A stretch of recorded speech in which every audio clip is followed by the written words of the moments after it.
Astro friends, it's Melanie on 11/11/2025 with the Astro Weather going from today / tomorrow, 12th of November until the 18th of November, shortly before the Phoenix New Moon on November 19th that we are winding down to now. There's so much going on in the space weather, in the cosmic weather that we're certainly affected by. You probably heard of record coronal mass ejections, CMEs, together, of course, with 3I Atlas. Lots of mystery, in fact, and power, both of that being scorpionic, as we are now in the heart of the Scorpio season, which is double scorpionic from November 1st, pretty much 2nd until 11th today.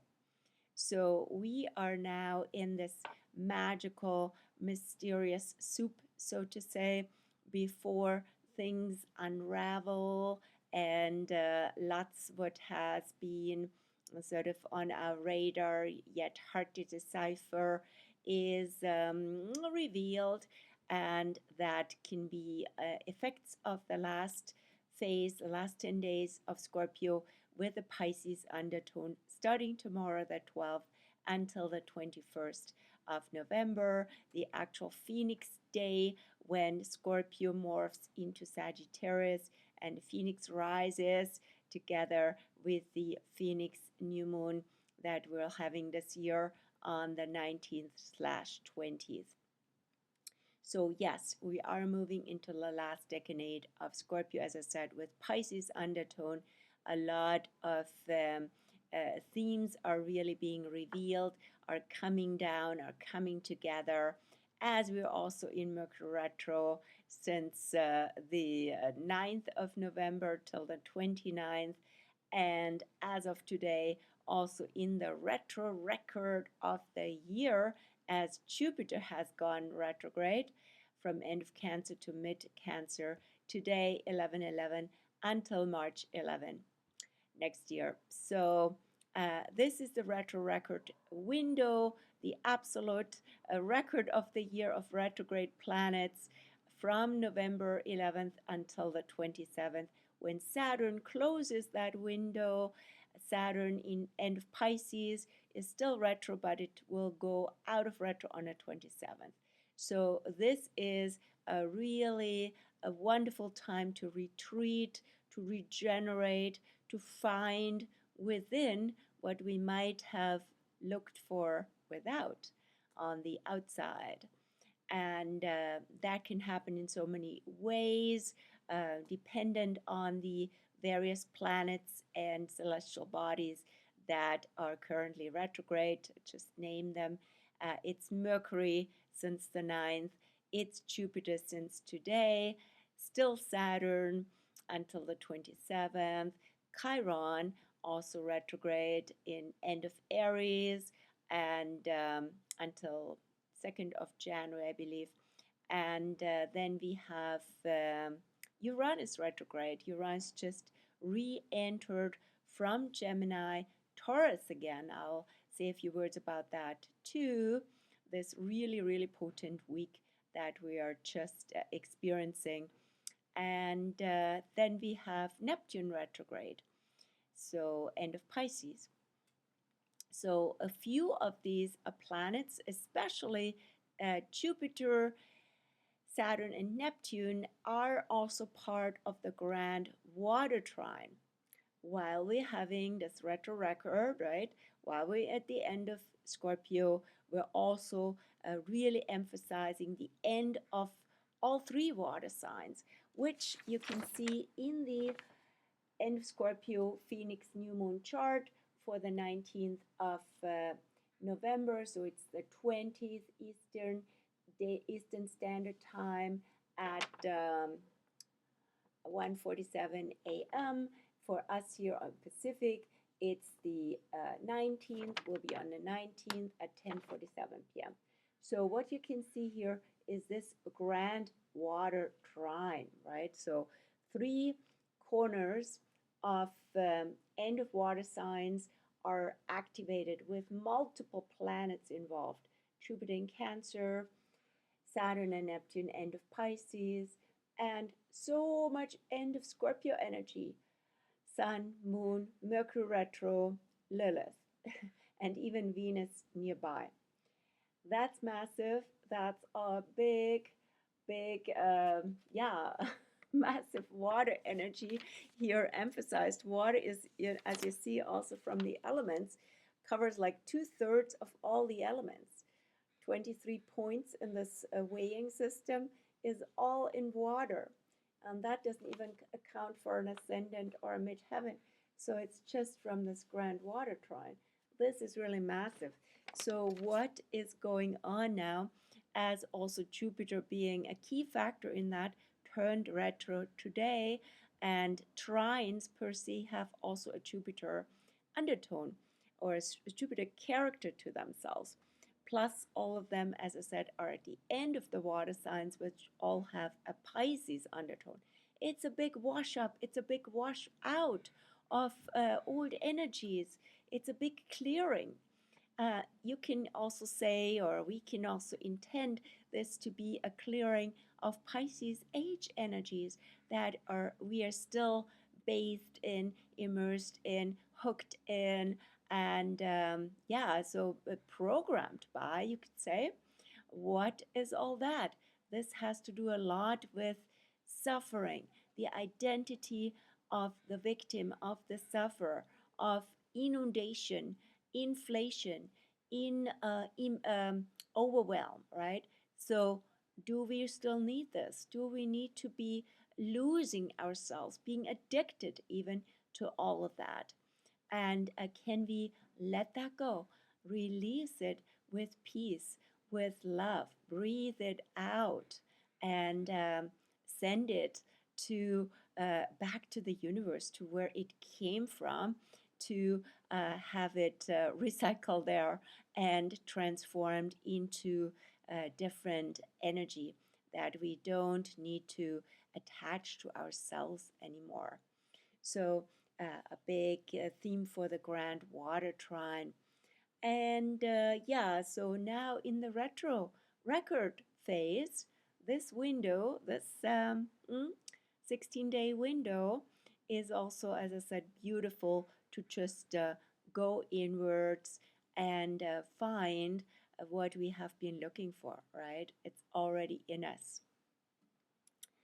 Then what's also going on this week? Yes, Mercury is now retrograde, and that's from early Sagittarius will re-enter Scorpio on the 18th of November, just in time for aligning with the new moon, with the sun as the new Mercury. Also, this is also rewinding, coming from early Sagittarius, where Mars is also, right, and Mercury is currently actually super close to Mars, will pass Mars tomorrow in reverse gear, while Mars is in forward gear. And so this is also about unraveling and recognizing, becoming mindful of old stories, old beliefs, old narratives, old agendas, whether it's our own, of course, always great to own, right? But also the outer that we have been influenced by. So there's a really concise check-in method that I read about years ago. I believe it comes from Byron Katie. So 3 questions for that. Question A, is this true? Question B, how do you know it's true if you believe it is? Then question 3, if you still believe and still know how this is true and why, and you have all the evidence. Question 3 would be then, who would you be without this truth, right? So good questions for inquiry, which is always a great reminder to reconnect with and to engage in under Mercury retrograde, inquiring and being mindful rather than having the mind so full, especially with Sagittarius and Mercury, sorry, Mercury in Sagittarius. And let me just get some tea, right? As I say in German, abwarten und Tee trinken, which means like wait, take time, have tea.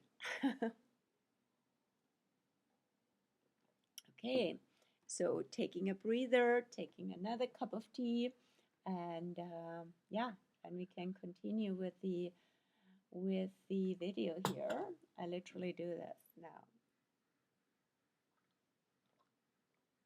Hope you do too. So yeah, also for more flushing, all right, and smoothing the throat. I need another one. Mercury rules the throat chakra, and that has a lot to do with Sagittarian themes as well. It's about speaking our truth. It's about being truthful and starting with being true um, towards ourselves and true to ourselves, right? So being authentic, but also um, not betraying and not lying to ourselves, which is a big factor here to tap into and to check in with Mercury retro in Sagittarius. And as Mercury goes back to Scorpio, we are going deeper, right? What's underneath this story? What are all these layers? Yeah, that can lend itself to uh, investigation, to deeper probing, but also to going, as always with Mercury retrograde, on the meta level rather than into the story, deeper into the story, actually to go into the mind and going into the how to say, rather than engaging more with the mind, watching the mind, right? As the mind goes into the story, right? What happens to the mind when we go into the story? Do we get hooked there? And how does it connect to previous preconceived stories and beliefs and all that? And this is all the games of the mind, right? So the Sabian symbol for the start of Mercury retro. There's two of them that I presented in the article for Mercury retrograde. The first, the one that comes to mind right now is 6 degrees of Sagittarius is a game of cricket. So it has to do with games. It has to do with the social aspect of games. Yes, it's about fair play. We're learning all these things, but also what are the games we're playing, right? That's a good question for Mercury retro in Sagittarius. And maybe we are played, right? And somewhat it had worked societally to be programmed to play certain games, right?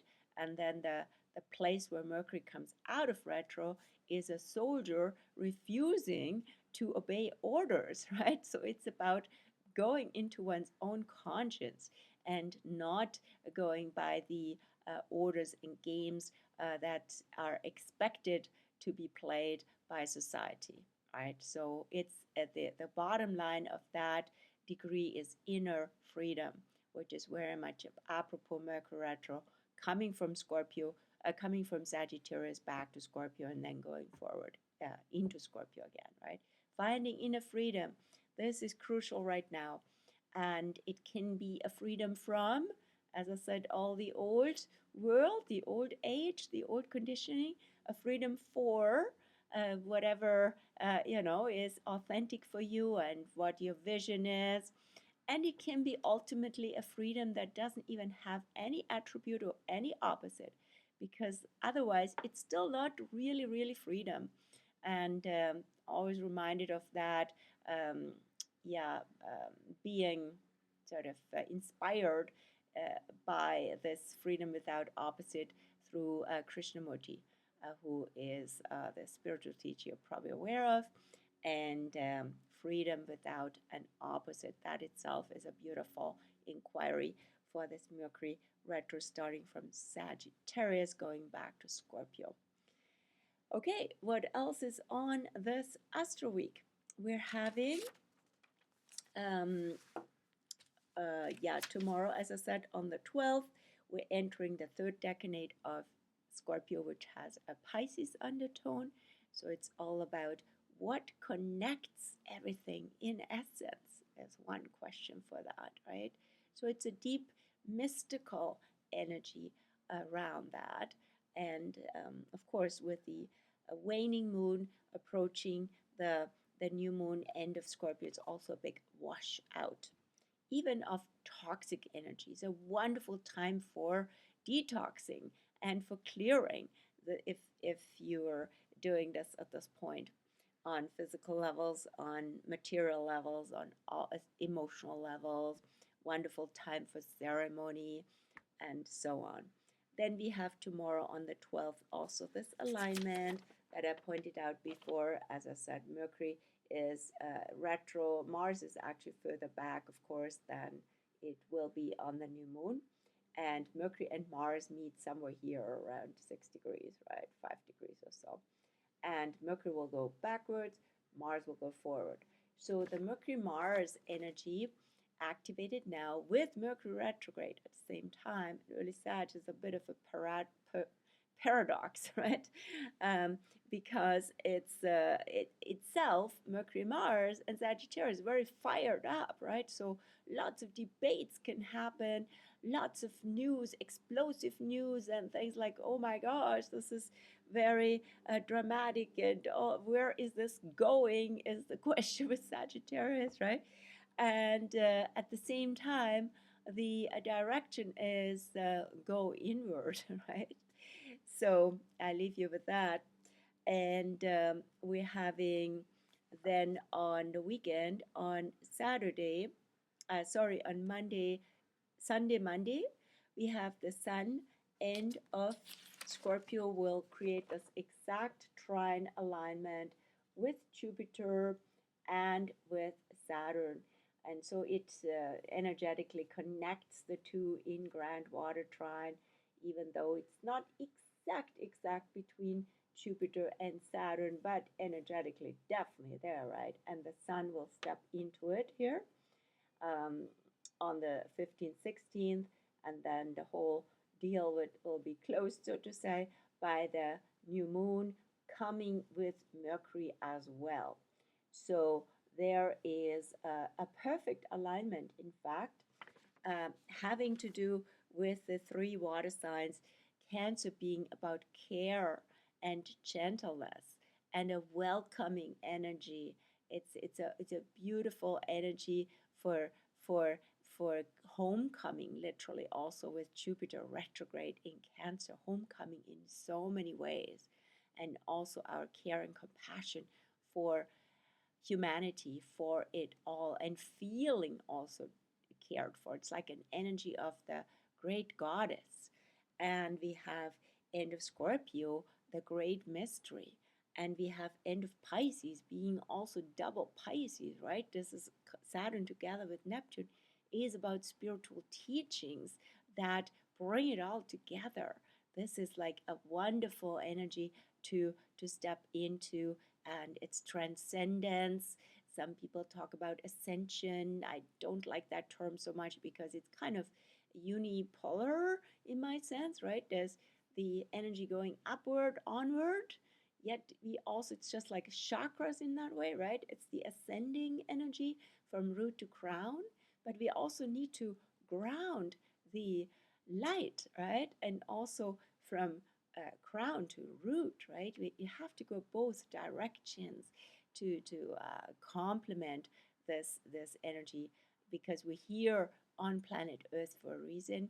And Uranus, that takes me to Uranus, having gone just recently on the 7th, returned back to Taurus, one more phase, 7th of November until the 26th of April 2026. This little excursion in Gemini was a pre-taste from July 7th till November 7th, and Uranus will still go into Gemini for the following 7 years starting next spring.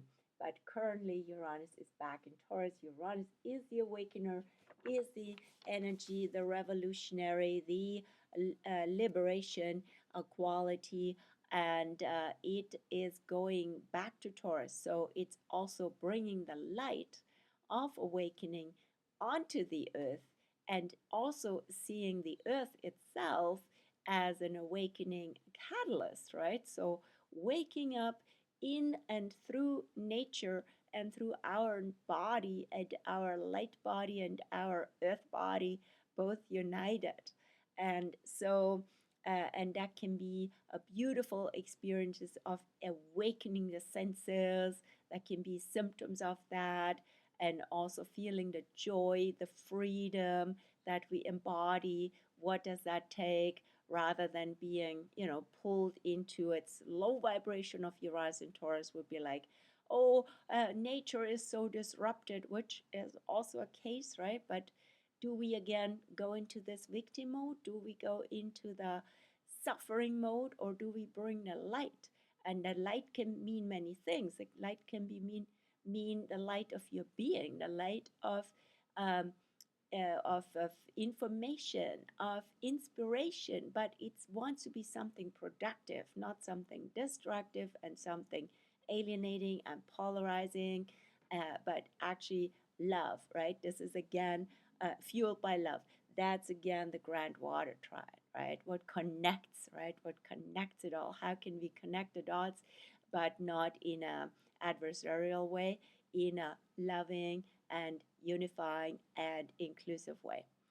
And so Uranus in Taurus, having freshly re-entered Taurus, and as you see, it's a Grand Water Trine, but it in fact extends by Uranus into what's called a kite.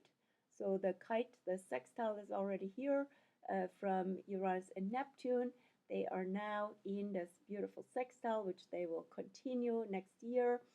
And then there's also a wide sextile to Jupiter. So this is actually where the energy wants to, the trine energy wants to be directed to Uranus. So Uranus being this whole liberating energy, and being rather than exiting the body, basically, and being the light body, right?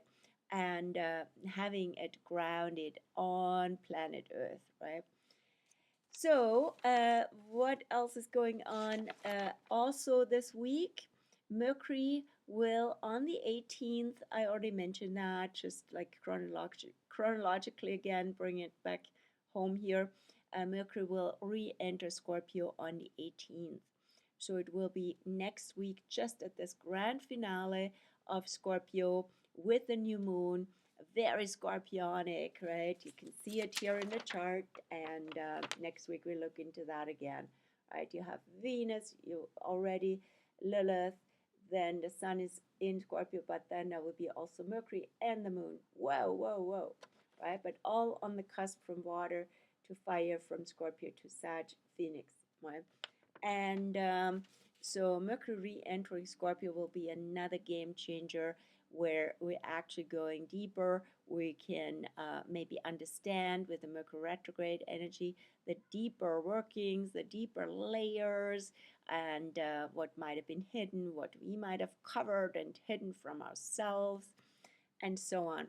So a last theme here is, of course, the moon this week. So the moon is now in Leo, which since yesterday, Monday, could have been quite dramatic, but also quite expressive. And I had a really beautiful conversation with a friend yesterday evening, which was very yeah, enlivening and creative and fun and expressive. And so we all need that Leo energy, fire, heart fire, fire of love. And then the moon will enter Virgo tomorrow, the 12th, at 3:52 p.m., where the energy is really grounding We need grounding energy because we have hardly anything right now in earth signs. So the only earth sign active is the South Node in Virgo and Uranus in Taurus, which is not very earthy, but in a way it is, as I said before. So the moon is now in Leo.